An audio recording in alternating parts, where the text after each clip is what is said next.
don't know exactly. I guess I'm going to take their word for it. I don't know exactly why organizations give money. Some of it is like, hey, we're a good corporate citizen, like a Boeing or a Microsoft or whatever. We want to support the arts. We've got money. It also helps their PR and their self and their esteem in the worldly community and such.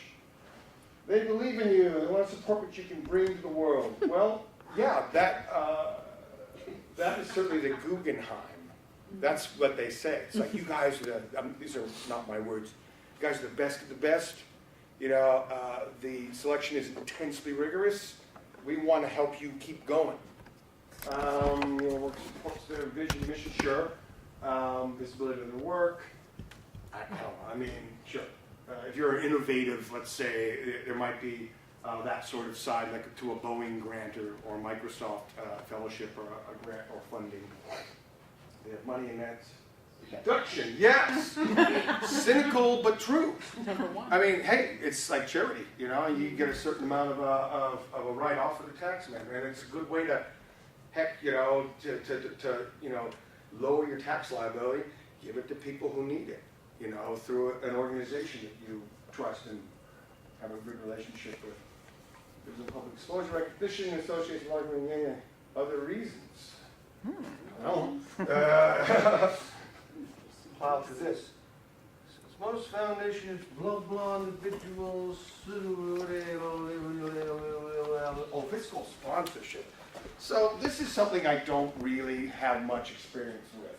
I had to read about this. And I'm going to say that the closest thing I've had to fiscal sponsorship, which means I'm going to say that they don't necessarily, the organization does not necessarily give you the money, but they can be a conduit through which the money to you flows. They can be a partner and help you get funding for things that are more, edgy or maybe community-based, and you just need a partner for the funding entity to channel the money through to you. It also removes some of the burden from you from having to administrate the funding. Well, Mad Art Studio is a private entity. It's not it's not a for-profit. Well, actually, it's a company. Sorry, they do that for reasons because to be a nonprofit means having a board and having all kinds of rules and regulations and open calls and whatnot. And they just wanted to support artists that they like. It's real simple. It's real simple. And so I would say that might have been a fiscal sponsorship in the sense that by having them sponsoring, giving me a place to create my giant train tunnel installation experience, it made me highly competitive for getting grants because they're about community and outreach, and they all the kind of the notes are hit, with that particular organization. And so I got a For Culture grant and Mayor's Office CAP, City Artist Projects grant, to help me pay for the hard costs of that thing. And I still have to get money from them, so that's my problem. Hey, about that, yeah, okay, what form do I fill out? Common components for application or proposal. Okay, now we're getting to the meat. Are we all together? We're cool? Because I'm just going for it, man. Please stop me and go like, Rick, what? Did you really say that? Yeah. The whole. Letter, cover letter, artist statement, resume, bio, project proposal, budget, supplement materials. I guess that means self-addressed stamped envelope, work sample, SASC. It almost means like, work sample description. Okay, there's a lot of stuff here. And some grants are more daunting, more difficult, lengthy than others. I think the GAP grant is pretty stripped down. It seems to me, if I recall correctly, it's a project. It's like a brief little description of your project. It's like a couple sentences. However many words, word count nowadays is the thing. It's 50 words. Then you have like some amount of space, words to describe your project. And you have a budget. And of course you have work samples. Supplemental materials, I don't know exactly what that means with regard to a GAP grant, but there's always of course, everything's very spelled out. I would say, then there's like the city artist projects or the for culture. Those grants have a lot more components, moving parts. They have like public impact. They have like who's your intended audience. They have, of course, the proposal. So, and then the budget, you know, which is, the budgets are all kind of a similar, I'm sure we'll get to that, a similar format, which is, you know, how much stuff is going to cost and what you want, and then what you, as far as like what you actually have as far as in kind, it's like donated time, or, you know, someone gives you some money, the videographer comes and he shoots for free, but that's a real cost. That's somebody's time. So that sort of thing goes into budget making. It's a little confusing. It confused me. I got through it clearly. I even got to like filling these damn things out after a while, a little bit. I did. It was like, I'm not in love with it now, because now I'm kind of busy and someone do that for me, but I do the best grant proposals. I mean, I have people say like, hey, if you want somebody to help you write a grant, and no disrespect, but and I wish I didn't. But yeah, I take that back because it's helped me get ahead. Application form. Okay, so that's just the stuff, you know, you fill out. I'm gonna see what's next and see if I'm just being completely redundant here. Oh, sorry, go ahead. Is there a difference between letter of interest and cover letter? Yes. A cover letter, I think, is just sort of explains who you are and what you're about and what you're doing. It's like, hi, my name's Christina Scott. You know, I'm a so-and-so artist that does this, and, you know, and you like a little brief description and maybe your interest in the grant making part of it. Which a cover letter of interest is a little more specific. I just had to fill out one of these things. I was on a short list for a public art, kind of a spendy public art thing. Didn't get it. The usual cool people. They'll never give me one of those. I don't know, man. The public art thing is a whole interesting thing, but what am I doing? So, but yeah, I had to fill out a letter of interest, just describing what intrigued me about the prospect, besides, you know, $150,000, which goes away. That's another thing about public art. You know, these numbers of money, they seem obscene, right? And then they are, in the sense that, like, it's like the 1% deal. It's like if something costs, you know, $100 million to build this new yuppie condominium right by First Baptist Church there in Swedish, then 1% of that has to go to art, and, you know, which is good. So it's not all just skyscrapers. It's just a matter of what gets funded, and that's a whole nother racket, and I'm sure we'll be talking about that maybe next week when we get more into that kind of nitty-gritty stuff. I'm going to see what's next on this PowerPoint and see if it's just kind of breaks this stuff down. Hey, work sample, visual art include living, work sample description, literary. We're all visual artists, I'm going to guess. Yes. No. What was that? Work sample description, synopsis, blah, blah, blah, blah, blah, blah, blah, blah, Read that blah. one.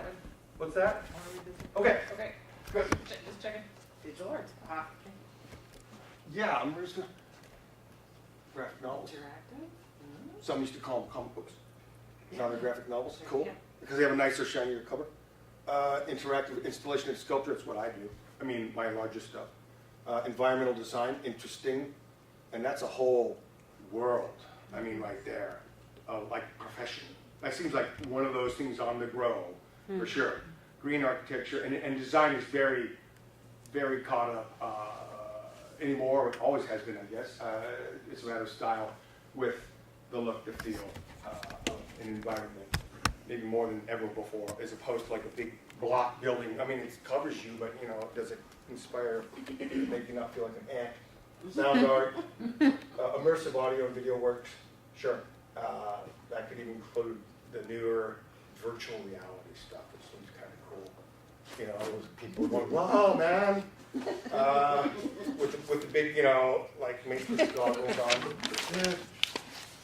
Killing me. Digital arts, computer stuff, sound art. My pal Steve Peters, who I've collaborated with, fits into this, even though he's a composing cross-disciplinary. I'm definitely in this too, and I imagine a number of you are too. I mean, that's one of the cool things about grant making anymore is you don't have to be just a painter and just a sculptor, and you know, you can do movies and sound and automation and whatever. Cross-disciplinary, as far as your work. So yeah, this is what happens. You do have to kind of pick one with the subsets under these things. So I'm a sculptor, you know, in the kind of broadest sense. But I also have like interdisciplinary, interactive, you know, experience in my work. So blah blah. I'm going to probably go back to that page that had the list of all that stuff. Once again, this thing, you know, are you male, are you female, what's your address, what's your phone number, your URL, your website, if you have one, email. Letter just describe that a little bit, cover that a little bit, artist statement, it's important. How do you reduce that down? That's a whole other art, artist We just did it statement. over lunch. Yeah, oh, you've already covered that. Oh, yeah, baby. Yes, oh yes. Why do you do what you do? What is it that you do? Defend it. Describe it. Where are you trying to take your work? Resume, of course, that speaks for itself. Now, resumes, to get started, are pretty humble things. They're pretty humble. You know, you did art in an art auction. It's a resume.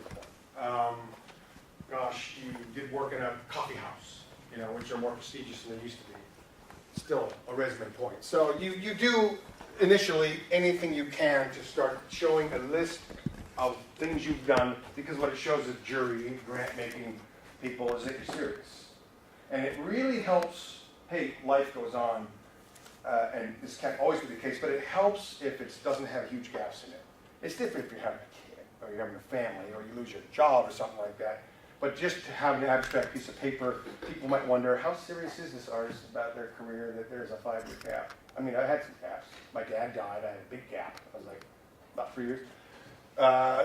Bio, you know, I was born, I went to school, I like cats, which I do.